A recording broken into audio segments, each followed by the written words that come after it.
Nikukaribishe mtazamaji wangu katika makala fupi na kuletea leo kuhusu mnyama simba. Kama tunavyojua, simba ni mojawapo ya wanyama wanaokula nyama na yupo kwenye kundi la wanyama jamii ya paka. Hivyo, simba hufanya kazi kubwa ya kuinda na kufukuza wanyama wale wanaokula nyama katika mazingira yao wanaoishi ili kupunguza tabu na utafutaji wa chakula. Mimi naitwa Diza Chiwaligu na hii ni Feno Media.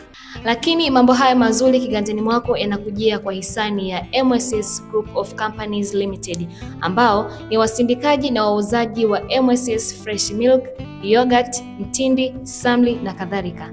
Pia kupitia MSS Bakery wanatengeneza na kuuza vitafunwa bora na vitamu kama mikate, mandazi, skonsi na keki, tena kwa usafi wa hali ya juu.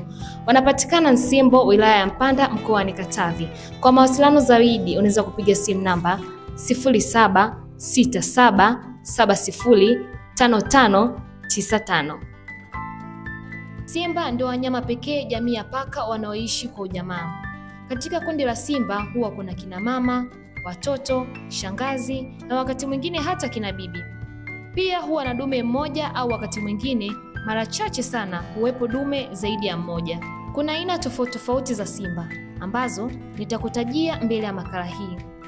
Na simba hao wote wana sifa zinazofanana kutokana na ujasiri na nguvu alizonazo. Na leo nitakupitisha kwenye baadhi ya sifa hizo.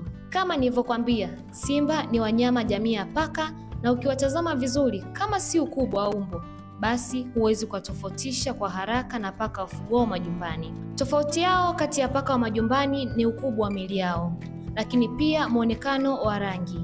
Kwa simba takribani wote hufanana, tofauti na paka wafugwao ambao huwa na rangi tofauti. Miili yao ina rangi ya kahawia iliyopauka ambayo kwa mbali hufanana na rangi ya kaki. Moja kati ya utambuzi mkubwa sana polini katika wanyama jamii ya paka ni rangi hii ya simba, kwani wanyama wengi jamii ya paka hawana rangi kama ya simba. Simba wana miili iliyojaa zaidi na misuli yenye nguvu, huku viganja vyao vikiwa vikubwa na vyenye uwezo wa kumnyakua mnyama katika mawindo asiwezi hata kusogea pale wanapomkamata, hasa kwa kutumia kucha zao. Simba wana uwezo wa kuingiza kucha zao ndani ya mwili wa mnyama kutokana na uimara na ukali wa ncha za kucha zao. Simba dume huwa na manyoya mengi na marefu shingoni hadi maeneo ya kifuani. Na hii ni moja kati ya sifa kubwa sana ambayo humtofautisha simba dume na simba jike. Japo wakiwa wadogo ni ngumu kuwatofautisha, kwani madume wanakuwa hawana manyoya kama walivyo madume wakubwa. Wote wanakuwa na mikia mirefu ambayo nchani huwa na manyoya mengi yenye rangi nyeusi. Ukubwa wa simba hutofautiana kati ya dume na jike. Madume huwa wana miili mikubwa tofauti na majike. Kama nilivyokuambia awali kuwa simba huishi kwa makundi, na makundi hayo ni kundi lenye majike wengi na dume mmoja. Wakati mwingine huishi na kundi lenye dume zaidi ya mmoja, na madume hayo huwa na asili moja.